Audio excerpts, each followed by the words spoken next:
बिजली योजना लॉन्च की है और 1 तारीख को फाइनेंस मिनिस्टर ने इसे डिक्लेयर भी कर दिया। एसबीआई ने इसके लिए लोन भी ले आई और बताया गया कि अब हम सूर्य घर बिजली योजना के तहत लोन ले सकते हैं। लेकिन क्या क्या चीज़ें हैं जो आपको इसके लिए जाननी चाहिए, चलिए जानते हैं इसके बारे में। ये लोन कौन कौन ले सकता है।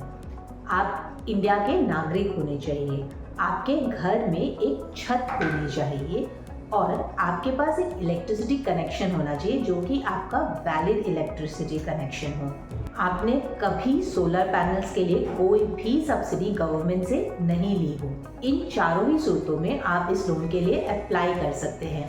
अगर आपको लोन लेना है तो आपकी इनकम कितनी होनी चाहिए। अगर आप 3 किलोवाट तक का सोलर पैनल लगा रहे हो तो आपको कोई भी इनकम प्रूफ देने की ज़रूरत नहीं। लेकिन वही अगर आप 3 किलोवाट और 10 किलोवाट तक का सोलर पैनल खरीदने की सोच रहे हो और वो अपनी सोसाइटी में लगा रहे हो तो आपकी इनकम प्रूफ्स गवर्नमेंट या फिर आपके इनकम प्रूफ्स बैंक देखेगी और आपकी इनकम वैलिडिटी के ऊपर ही आपको लोन दिया जाएगा। एसबीआई सूर्य घर योजना में आपको कितना लोन मिल सकता है। अगर आप 3 किलोवाट तक का सोलर प्लान लगा रहे हो तो आपको 2 लाख रुपए तक का लोन मिल सकता है और वही आप अगर इससे ज़्यादा किलोवाट का लगा रहे हो तो आप 6 लाख रुपए तक का लोन ले सकते हो। मार्जिन मनी कितना देना होगा।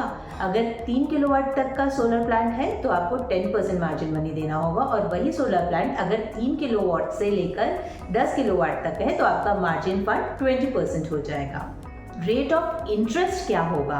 अगर 3 किलोवाट तक का प्लान है तो रेट ऑफ इंटरेस्ट 7%। ये डेटा एज ऑन March 12, 2024 तक का है और यदि 3 किलोवाट से ज़्यादा है तो आपका रेट ऑफ इंटरेस्ट फिर एनीथिंग बिटवीन 9.5 to 10.15% हो सकता है।